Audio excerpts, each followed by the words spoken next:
চা বাগানে পাতা ওজন দেওয়ার মনোমুগ্ধকর দৃশ্য। চা বাগানের সবচেয়ে সুন্দর ও দেখার মতো তো দৃশ্যগুলোর মধ্যে অন্যতম হল শ্রমিকদের চা পাতা তুলে ওজন দেওয়ার মুহূর্ত।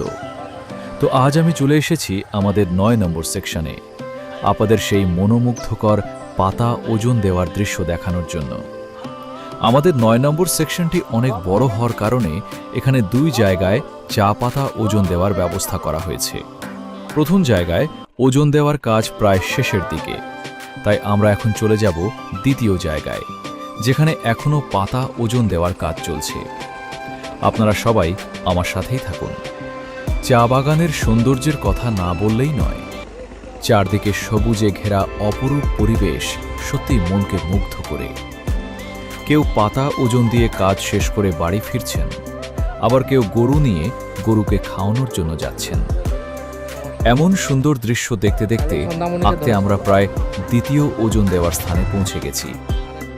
এখানে এসে দেখছেন অনেক শ্রমিক ব্যস্তভাবে তাদের সংগ্রহ করা চা পাতা ওজন দিচ্ছেন। সত্যি এই দৃশ্যটা দেখার মতো। আর চারপাশের প্রাকৃতিক সৌন্দর্য যেন এই মুহূর্তটাকে আরও বেশি আকর্ষণীয় করে তুলেছে। আজ আমাদের পাতা ওজন দেওয়ার দায়িত্বে রয়েছেন টিপু সুলতান। তিনি একজন অত্যন্ত ভালো মনের মানুষ। শ্রমিকদের সঙ্গে তিনি খুব সুন্দর ও আন্তরিকভাবে কথা বলেন। সবাই তাকে অনেক মায়া ও সম্মানের চোখে দেখেন। আসলে চা বাগান চলে শ্রমিক, স্টাফ ও ম্যানেজমেন্টের পারস্পরিক আন্তরিকতার মধ্য দিয়ে। আমাদের বাগানের স্টাফ ও ম্যানেজাররা শ্রমিকদের প্রতি অনেক আন্তরিক এবং দয়াশীল। কারণ শ্রমিকদের সঙ্গে ভালো সম্পর্ক না থাকলে একটি চা বাগান এত সুন্দর ও শান্তিপূর্ণভাবে পরিচালিত করা সম্ভব নয়। আমাদের বাগানে শ্রমিক, স্টাফ ও ম্যানেজার সবাই একে অন্যের প্রতি আন্তরিক এবং সহযোগিতাপূর্ণ।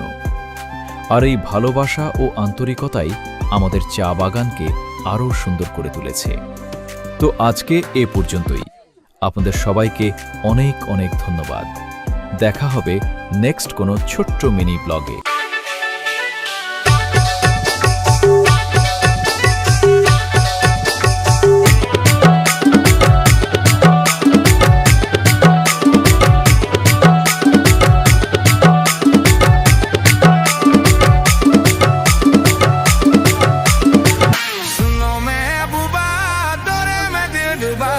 सुनो महबूबा तोरे में दिल डूबा, तू बार तोरे में दिल डूबा।